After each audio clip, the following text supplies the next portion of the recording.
This is World Comics Review, and I'm a little bit salty because I've had a sore throat, so I probably don't sound right, and also I've been hungry pretty much all day, so I went out for a giant curry, and I was quickly checking my internet.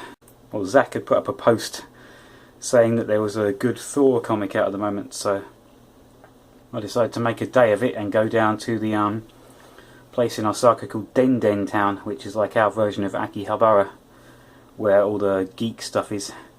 There's one shop there that sells American comics, but they have newer ones, but not actually new ones, so I couldn't find the new Thor comics, so I decided to get an old one instead, and here it is.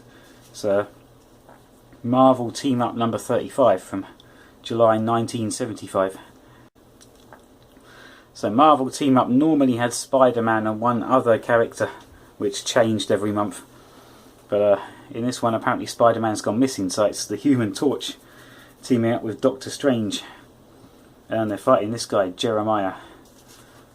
So let's get going. So Doctor Strange is looking for Spider-Man and also Valkyrie, who I guess in the last issue, or one of the Spider-Man issues, were fighting a guy called Mr. Meteor. And oh, Meteor Man even. Right, so they defeated Meteor Man and disappeared. So Doctor Strange goes out to find the Human Torch, and they decide to split up and find out where they are. And the Human Torch, who appears to have a red costume instead of the usual blue one, goes to the apartment where the Meteor Man used to live, and he finds a kid who asks if he's looking for the girl. And the kid is being hypnotically controlled by this guy, Jeremiah, who is reckons he's the last true prophet of the Lord. And they do actually mean the Lord as in the God of Christianity from the Bible. Imagine the controversy that would have caused in the 2000s. So yeah, he's captured Valkyrie somehow. I'm not quite sure how a normal, quite tubby guy managed to capture a goddess, but whatever.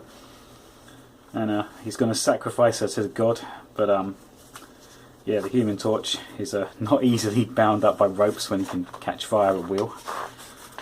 So he escapes, but this guy's actually got some powers which switch off his flame and knock him out. So they have to cover him with holy water to stop him from escaping again. Meanwhile, Doctor Strange is going to interrogate the Meteor Man, but the guards won't let him in. So he reverts to spiritual form because he senses danger. Finds a monster over New York. And inside the monster there's more monsters who have captured Valkyrie's spirit, so he defeats them. And Valkyrie's spirit disappears, and somehow Johnny Storm, Human Torch, thinks that Valkyrie is dead. I'm not sure why, because yeah, not sure why he thinks she's dead, because like he goes around the corner and she's still there. So okay, right, he flames on again, has a fight with the Jeremiah again. Let's give some pages to the copyright gods.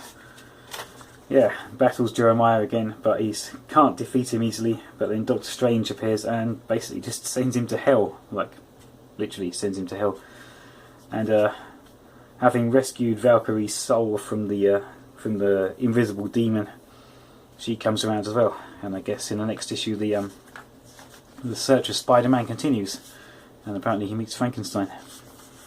So pretty run-of-the-mill superheroing for the time.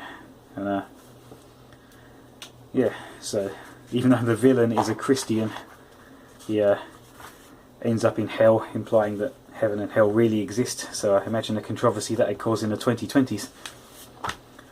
So yeah, pretty run-of-the-mill for its day, but entertaining by modern standards, or modern Marvel standards anyway.